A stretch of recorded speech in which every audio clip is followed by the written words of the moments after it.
Hello' ছাত্ৰ ছাত্ৰীসকল, আজিৰ এইটো ভিডিঅ'ত আমি আলোচনা কৰিম ষষ্ঠম শ্ৰেণীৰ অসমীয়া পাঠ নং হৈছে 4। পাঠৰ নাম হৈছে বিহু আদৰণি। গতিকে তোমালোকে ভিডিঅ'টো স্কিপ নকৰাকৈ গোটেইখিনি চাই যোৱা। এইটো ভিডিঅ'ত আমি সকলো প্ৰশ্ন উত্তৰকেইটা আলোচনা কৰিম। আৰু এটা কথা, এইটো চেনেলত যদি নতুন হয় তেনে চেনেলটো ছাবস্ক্ৰাইব কৰিব, লগতে বেল আইকনখন চুই দিব যাতে এনেকুৱা আপডেটবিলাক পায়ে থাকে। চোৱা, এইবাৰ আমি কুৱেশ্যন কেইটালৈ আগুৱাইছো। 1 নম্বৰত দিয়া আছে কবিতাটি শুদ্ধ উচ্চাৰণেৰে স্পষ্টকৈ পঢ়া। উত্তৰটো শিক্ষকৰ সহায় লৈ ভালদৰে পঢ়ি যাবা। 2 নম্বৰটো হৈছে কবিতাটো শুদ্ধকৈ মুখস্থ কৰা আৰু লয় ছন্দৰ শুদ্ধতা ৰক্ষা কৰি আবৃত্তি কৰা। এইটো ছাৰৰ সহায় লৈ ভালদৰে কৰি যাবা। আৰু 3 নম্বৰটো কৈছে যে বাকচৰ ভিতৰত থকা শব্দসমূহৰ অৰ্থ সম্ভাৰ বা অভিধান চাই শিকি লোৱা। এইটো 4 নম্বৰ কুৱেশ্যনটো কৈছে যে উত্তৰ দিয়া। ক নম্বৰটো কৈছে চতাই বুলি কবিয়ে কাক কৈছে। ক নম্বৰটো কৈছে চতাই বুলি কবিয়ে চত মাহক বুজাইছে। খ নম্বৰটো কৈছে যে কবিতাটি জেতুকা থেৰেজুৰ লগত আৰু কি অনাৰ কথা কোৱা হৈছে। নম্বৰ কুৱেশ্যন উত্তৰটো কৈছে জেতুকা আৰু থেৰেজুৰ লগত বৰহমথুৰিৰ অনাৰ কথা কোৱা হৈছে। গ নম্বৰ কুৱেশ্যনটো কৈছে মাখৈয়তী আৰু তৰাৰ পঘাৰে কি জুৰি পেলোৱাৰ কথা কৈছে। মাখৈয়তীৰ মাত আৰু তৰা গছৰ পঘাৰে আউলা অৰ্থাৎ আগচালি জুৰি পেলোৱাৰ কথা কবিয়ে কৈছে। ঘ নম্বৰটো কৈছে যে বাঁহত চাহ কিহেৰে সজালে। নম্বৰ কুৱেশ্যন উত্তৰটো কৈছে যে হালধি, থেকেৰা আৰু বেঙেনাৰে বাঁহত চাট সজাইছে। 19 নম্বৰটো কৈছে যে ভায়ে খোপালৈ বুলি কি ফুল আনিলে। 19 নম্বৰটো কৈছে ভায়ে খোপালৈ বুলি ৰংচঙীয়া কপৌ ফুল আনিলে। 6 নম্বৰটো কবিয়ে চতাইক কি বুলি কবও কৰিছে। 6 নম্বৰ উত্তৰটো কৈছে যে ৰঙালীক আদৰি আনিবলৈ চতাইক কবও কৰিছে।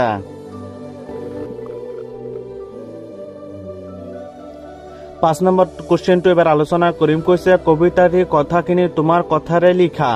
উত্তৰটো হৈছে বিহু আদৰণি নামৰ কবিতাটিৰ মাজেৰে কবি মিত্ৰদেৱ মহন্তদেৱক অসমীয়া বাপতি সাহন ৰঙালী বিহুক আদৰাৰ এটি সম্যক চিত্ৰ অংকন কৰিছে।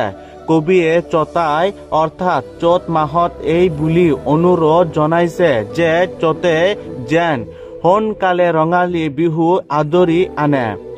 বিহুলৈ ৰৈ ৰৈ আমলি লাগিছে। জেতুকা থেৰেজু বৰহমথি মাখিয়তী পাত লৰাৰ পঘা আদিৰ যোগাৰ হলেই গৰু বিহুৰ ভাৱেও হালধীয়া থেকেৰা বেঙেনাৰে বাঁহত চাট সজাও হল।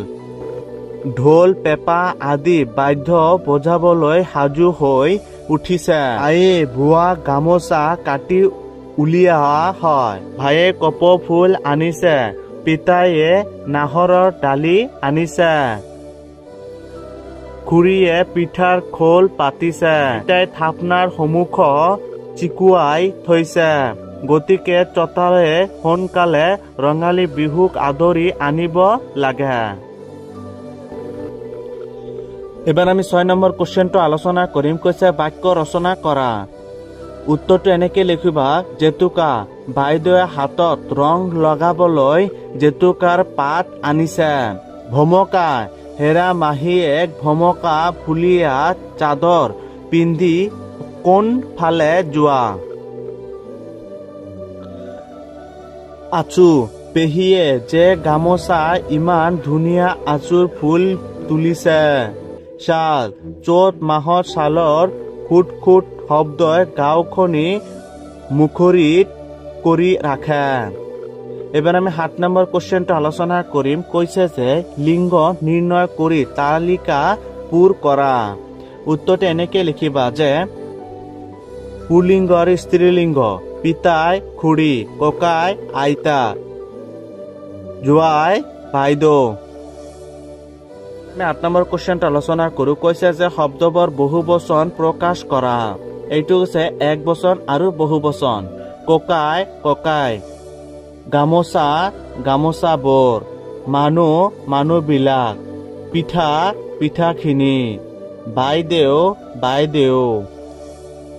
এবাৰ আমি 9 নম্বৰ কোৱেশ্চনটা আলোচনা কৰিম কৈছে যে অৰ্থ প্ৰকাশ হোৱাকৈ তলৰ শব্দবোৰেৰে বাক্য সজা এইটো কৈছে উত্তৰ টকা পিতাকে 2 কোটি টকাৰে এটা মাগুৰ মাছ কিনি আনিছিলে টকা বিহুত বজাবলৈ বুলি জাতি বাঁহৰ টকা এটা কাটিল বাদ বৰালি মাছ আৰু কোমোৰা খালে আমাৰ গাত বাট ওলাই যায় বাট এইটো বাটেৰে গলে কোন গাঁও পোৱা যায় থাল বাইটিয়ে চীনা মাটিৰ থালবোৰ লাহে লাহে ধুই আছে থাল হৰিয়ে গছত উঠি থালবোৰ কাটি আছে জুৰি আমাৰ গাঁৱৰ মাছেৰে এটা জুৰি বৈ গৈছে জুৰি গোটেই ৰাজ্য জুৰি বিদ্ৰোহ জুই জ্বলি উঠিছিল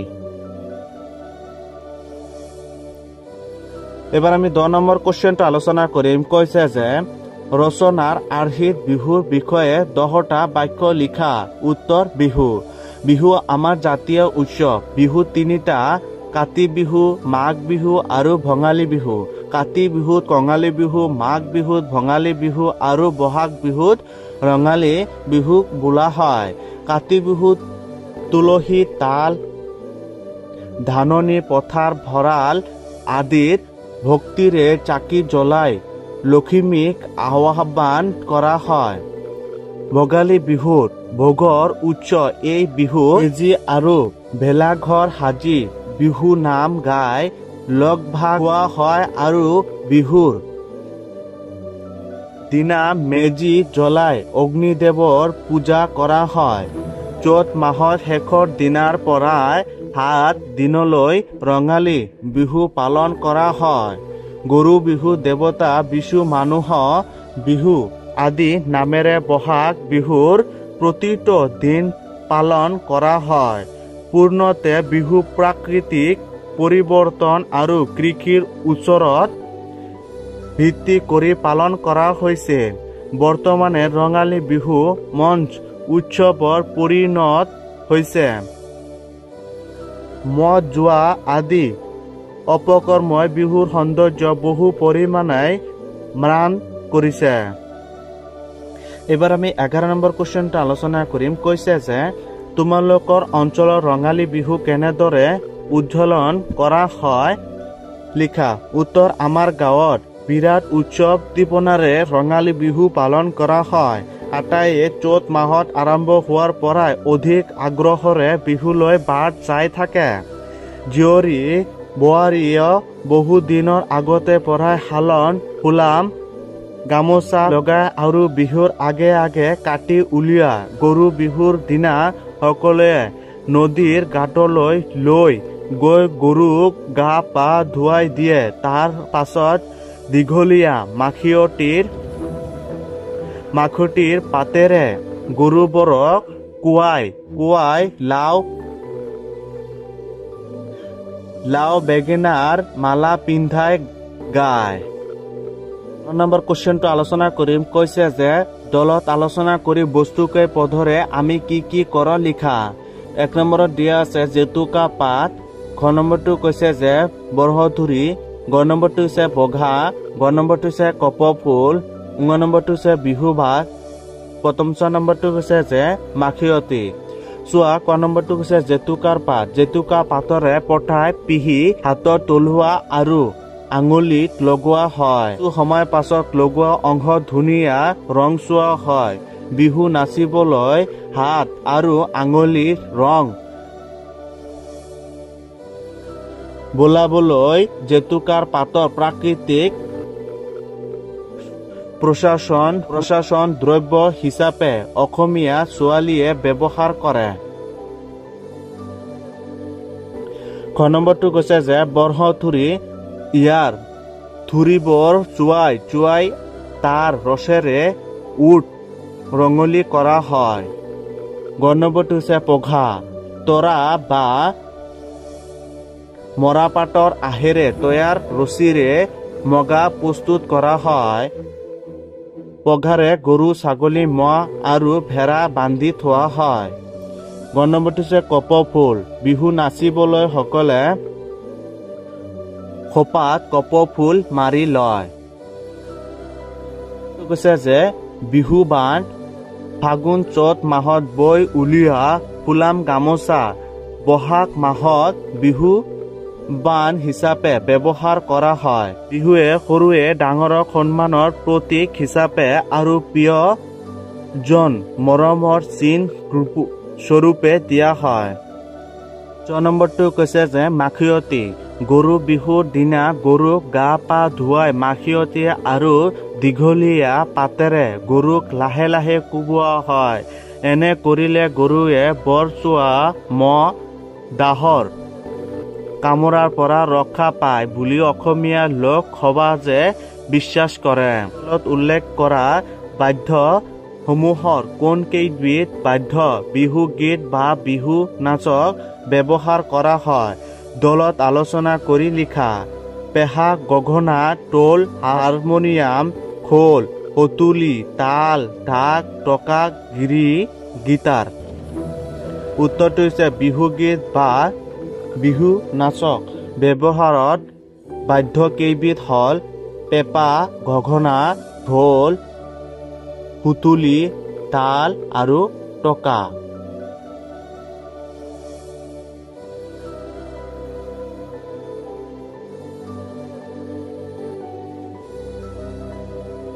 এবাৰ আমি 14 নম্বৰ কুৱেশ্যনটো আলোচনা কৰিম। কৈছে যে তাঁতশালত সঁজুলিবোৰৰ ব্যৱহাৰ বিষয়ে শিক্ষক সুধি জানি লোৱা। উগা তালৰ বাটি কৰিবলৈ বাঁহেৰে নিৰ্মিত উঘাত চেৰেকীৰ পৰা সূতা মেৰিওৱা হয়। চেৰেকী সূতা লৈ তাৰ পৰা মহুৰা ফুৰা হয়। তলুৱা তলৰ ছালত দীঘল সূতা মেৰুৱা গোঠা কাঠ। ৰাছৰ সৰু সৰু কাঠিবোৰক মাজেৰে তালৰ দীঘল সূতাবোৰক পাৰ কৰোৱা হয় যাতে সূতাবোৰ সঠিক ঠাইতে থাকে। মহুৰাত সূতা মেলাই মাকত ভৰোৱা হয় আৰু ইয়াক তাঁতৰ বানি সূতা বোৱা হয়। নাচনি তাঁতৰ বানিৰ সূতা উঠোৱা নমুৰা ওপৰত বান্ধি লোৱা হয় বা বাঁহৰ সৰু টুকুৰাই ইয়াকে নাচনি উৰি ওলোমাই থোৱা হয়। গৰকা তাঁতৰ তলত থাকে। গৰকা দুডালত ভৰিৰে গজকি বাঁহীৰ সূতা উঠোৱাত নমোৱা হয়। তো ছাত্ৰ ছাত্ৰীসকল আজিৰ এইটো ভিডিঅ'ত এইখিনিতে সমাপ্ত কৰি আছো। আকৌ আহিছো আন এটা ভিডিঅ'লৈ। গোটেইখিনি চোৱাৰ বাবে ধন্যবাদ।